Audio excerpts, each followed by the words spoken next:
শীতৰ আগমনৰ লগে লগে দুগুণ চৰিছে তিনিচুকীয়াৰ মতাপুং মাগুৰী বিলৰ সৌন্দৰ্য। মতাপুং মাগুৰী বিললৈ আগমন ঘটিছে দেশী বিদেশী পৰিভ্ৰমী পক্ষীৰো।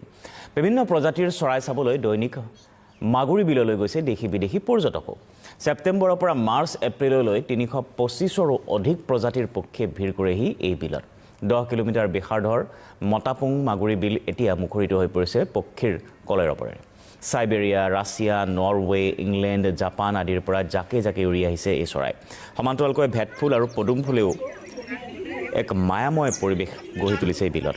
কিন্তু মতাপুং মাগুৰী বিলক লৈ সৃষ্টি হোৱা পৰ্যটন উদ্যোগটোৰ প্ৰতি কিন্তু কোনো গুৰুত্ব নাই চৰকাৰৰ আজি পৰ্যন্ত, যিটো বিষয় অত্যন্ত দুৰ্ভাগ্যজনক। এইখন আগবঢ়াইছোঁ আমাৰ তিনিচুকীয়াৰ সাংবাদিক বিবেক বৰাৰ এক প্ৰতিবেদন। শীতকাল আগমনৰ লগে লগে তিনিচুকীয়া যি পক্ষী উদ্যান খেত আচলতে বিখ্যাত মাগুৰী বিল, সেই মাগুৰী বিললৈ দেশী বিদেশী চৰাই আগমন ঘটিছে আৰু সেই দেশী বিদেশী চৰাই আগমন ঘটাৰ সমান্তৰালভাৱে আগমন ঘটিছে দেশী বিদেশী পৰ্যটক। আৰু মই আছো বৰ্তমান সেই মাগুৰী বিলৰ পাৰত, আৰু তিনিচুকীয়া যি মাগুৰী বিল, সেই মাগুৰী বিলৰ পাৰত এতিয়া অগণন আচলতে পৰ্যটকে ভিৰ কৰে প্ৰতিদিনতে। যিহেতু দেশী বিদেশী চৰাইসমূহ আগমন ঘটে, এতিয়া সেই চৰাই আলহী চৰাইসমূহ চাবলৈ এতিয়া দেশী বিদেশী পৰ্যটকৰ আগমন ঘটে। ইয়াৰ কিছু পৰ্যটক আছে, আমি জানিব বিচাৰিম। বাইদেউ ক'ৰ পৰা আহিছে? দুলীয়াজানৰ পৰা চৰাই চাবলৈ আহিছে। আগতে আহিছে নে মাগুৰী বিললৈ? নাই, ফাৰ্ষ্ট টাইম। কি আশা লৈ আহিছে?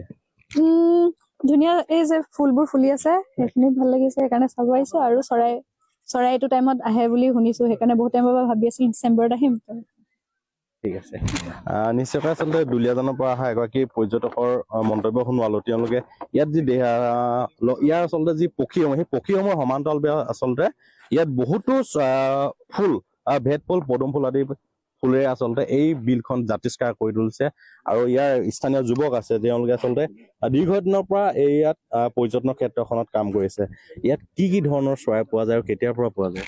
ইয়াত নৱেম্বৰৰ পৰা বিশেষকৈ পৰিভ্ৰমী চৰাইখিনি ইয়াত আহি উপস্থিত হয়হি। আৰু ইয়াত বিশেষকৈ বাৰহেডেড গছ, ডিচেল ডাক আৰু এই ব্লেক IBS, গ্লেচি IBS, লাষ্টেল জাকানা, ডন চুইন জাকানা, কমন কুড আৰু তেনেকৈ ধৰক আৰু আছে আমাৰ ৰাতি ভাগত আমাৰ চাইটিং হোৱা এটা গাছ হল আছে, অষ্ট্ৰেলিয়ান গাছ হল।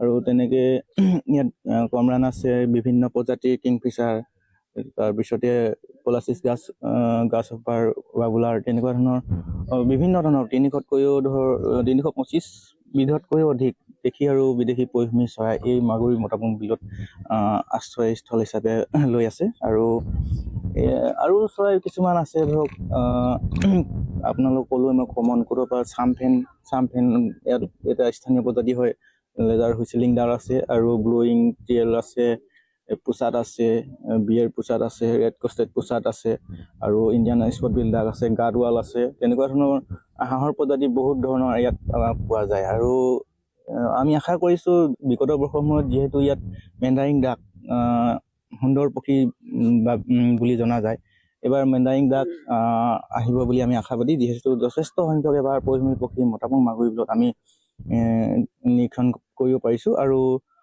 যোৱা বছৰ যেনেকৈ বৰকালটি আহিছে, ঠিক তেনেধৰণে আমি যিহেতু গোটেই বিলখন আমি নিৰীক্ষণ কৰিব পৰা নাই, আমি আলহী আতিথ্য কৰোঁতে আমাৰ দিনবিলাক পাৰ হৈছে। আৰু আশা কৰিছোঁ যিবিলাক বাৰ্ডিং কৰিবলৈ আহে তেওঁলোকৰ এই কেমেৰাত এই নতুন নতুন চৰাইবিলাক বন্দী হ'ব। পৰ্যটকসমূহ ক'ৰ পৰা আহে?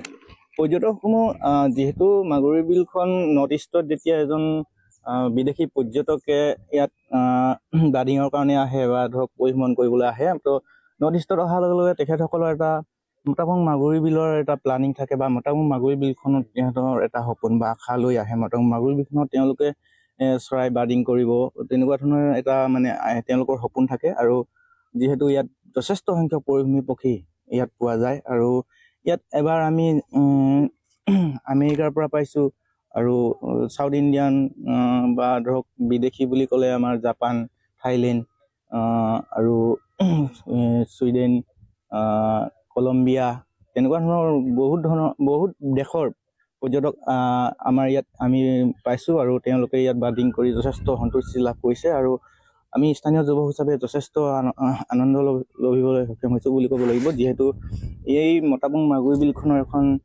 পক্ষী উদ্যান, যিখন নেকি আমাৰ স্থানীয় অঞ্চলটো এটা স্বীকৃতি হৈছে। আৰু আমি আশাবাদী অনাগত সময়ত এই মতাপুং মাগুৰ বিলখন লৈ আমি যথেষ্ট সংখ্যক যিহেতু এতিয়া চলি আছোঁ আমি নিবনুৱা যুৱক আমি কেইবাজনো ইয়াত চলি আছোঁ আৰু অনাগত সময়ত এই পৰ্যটন উদ্যোগটো আৰু উন্নত মানৰ হ'ব আৰু অনাগত সময়ত আমি আৰু পৰিয়াল আমি ইয়াত পৰ্যটন উদ্যোগৰ যোগেদি আমি চলিব পাৰিম বুলি আমি আশাবাদী হয় নিশ্চয়কৈ ইয়াৰ যি স্থানীয় যুৱকসকলে জনাইছে আচলতে ইয়াত সুন্দৰকৈ তেওঁলোকে নাৱৰ ব্যৱস্থা কৰিছে আৰু ইয়াত আপোনালোকে মাগুৰী বিলৰ পাৰত দেখিছে আচলতে নাও এতিয়া এনেদৰে শাৰী শাৰী ৰৈ আছে যিহেতু এতিয়া প্ৰতিদিনে আচলতে অগণন পৰ্যটক আগমন ঘটে দেশী বিদেশী পৰ্যটক বিভিন্ন ঠাইৰ পৰা আহে তেওঁলোকে কৈছে যে কোন কোন দেশৰ পৰা পৰ্যটকসমূহ আহে আৰু প্ৰায় 325 বিধতকৈ অধিক আচলতে দেশী বিদেশী চৰাই আলহী পক্ষী এই মাগুৰী বিললৈ আহে প্ৰায় ছেপ্টেম্বৰ অক্টোবৰ মাহৰ পৰা মাৰ্চ এপ্ৰিল মাহলৈকে আচলতে এই মাগুৰী বিলত দেশী বিদেশী চৰাইসমূহ আগমন ঘটে প্ৰায় 325 বিধৰো অধিক চৰাই